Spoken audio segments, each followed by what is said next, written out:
হুসামউদ্দিন সাহেবের মতো বলতে পারো না তুমি যে আমি এমপি হয়েছি তো কি হয়েছে, আমি আপনাদের মন্দিরে টন্দিরে যাইতে পারবো না, আপনারা আপনাদের মূর্তি পূজা করবেন, অসুবিধা নাই, নিরাপত্তার ব্যবস্থা যা করার প্রশাসনকে বলবো করবে, কিন্তু আমাকে আপনাদের মূর্তির সামনে নিতে পারবেন না।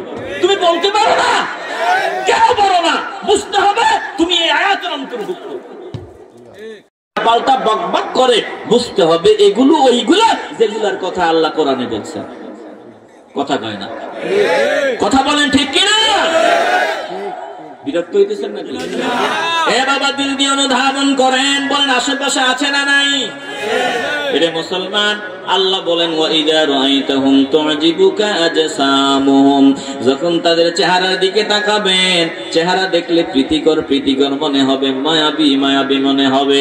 আল্লাহ বলেন ওয়া ইয়াকুলু তাসমা'a লিকাউলিহিম, যখন কথা বলবে কথার বাচন ভঙ্গি এত চমৎকার এত সুন্দর, শুধু শুনতেই মন চাইবে, শুনতেই মন চাইবে, চেহারাও দেখতে মন চাইবে, কথাও শুনতেই মন চাইবে।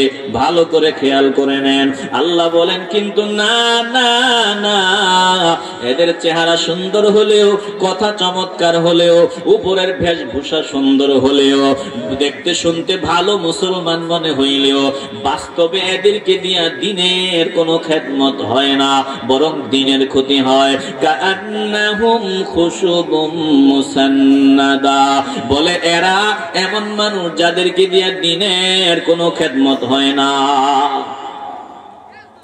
এরা দেয়ালে ঝুলায় রাখা কাঠের টুকরার মতো।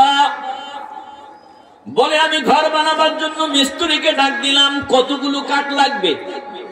মিস্ত্রি কাগজ কলম নিয়ে হিসাব বুঝায় দিল, এতগুলো কাঠ আপনার লাগবে। আপনি সবগুলো কাঠ রেডি করে নিয়ে আসলেন, মিস্ত্রি ঘর বানায় দিল।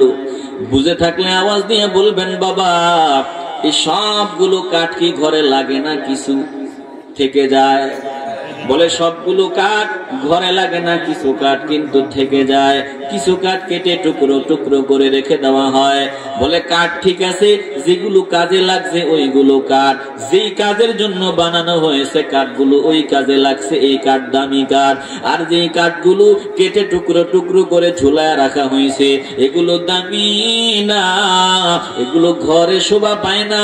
বলে টুকরো টুকরো কাঠগুলো কোথায় শোভা পায়? বলে আগুনের চুলায় ঢুকা দাও, এই কাঠগুলোর জায়গা আগুন হলো উপযুক্ত জায়গা। জোরে কোন ঠিক কিনা? এই জমিনে দেখতে শুনতে মুসলমান, আল্লাহ বলেন কিছু মানুষ এমন আছে এদের দ্বারা দিনের কোনো উপকার হয় না, উল্টা উপকার হয়। কিন্তু মানুষ মনে করে তারা বড় ধার্মিক, আসলে ধার্মিক না, তারা দেয়ালে ঝুলা রাখা কাঠের টুকরার মতো। আল্লাহ বলেন দোস্ত আমার, ইয়াহসাবুনা কুল্লা সাইহাতিন আলাইহিম, এরা প্রত্যেক আওয়াজকে নিজেদের বিরুদ্ধে মনে করে। যেখানে তাকবীরের আওয়াজ হয় দিলের ভিতরে ভয় ঢুকে যায়, আমগো বিরুদ্ধে নিয়ে আবার আওয়াজ দেয়। বলে মুমিনরা যখন একত্রে বসিয়া যায় এদের ভিতরে ভয় ঢুকে যায়, আবার আমগো বিরুদ্ধে নিয়ে তারা মিটিং এ বসছে। কেন?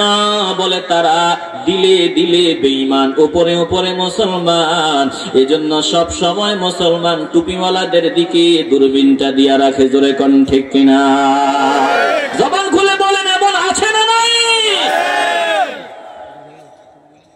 দিল নরম করে দাওলে বাবা, কারণ আছে। বলে এরা বিশৃঙ্খলা চায়।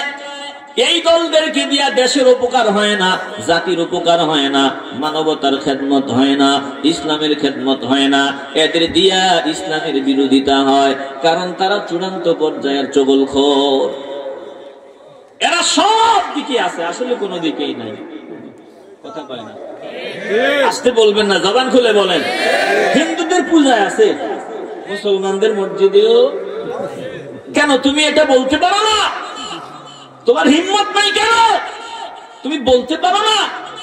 হুসামউদ্দিন সাহেবের মতো বলতে পারো না তুমি যে আমি এমপি হয়েছি তো কি হয়েছে, আমি আপনাদের মন্দিরে টন্দিরে যাইতে পারবো না, আপনারা আপনাদের মূর্তি পূজা করবেন, অসুবিধা নাই, নিরাপত্তার ব্যবস্থা যা করার প্রশাসনকে বলবো করবে, কিন্তু আমাকে আপনাদের মূর্তির সামনে নিতে পারবেন না। তুমি বলতে পারো না, কেন পারো না? বুঝতে হবে তুমি এই আয়াতের অন্তর্ভুক্ত। কথা কয় না, আসতে বলবেন না, জবান খুলে বলেন ঠিক কিনা। তুমি মন্দিরে গেলে পূজা দাও, মসজিদে গেলে নামাজ পড়ো,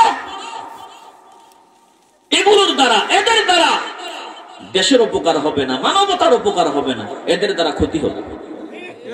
ইমান ঠিক রাখা লাগবে। ইমান মুসলমান কখনো মূর্তির সামনে গিয়া হাত জোর করে মাথা নত করতে পারে না।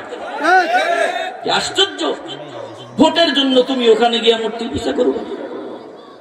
রাগ করছেন আপনারা? বিরক্ত হইতেছেন আপনারা?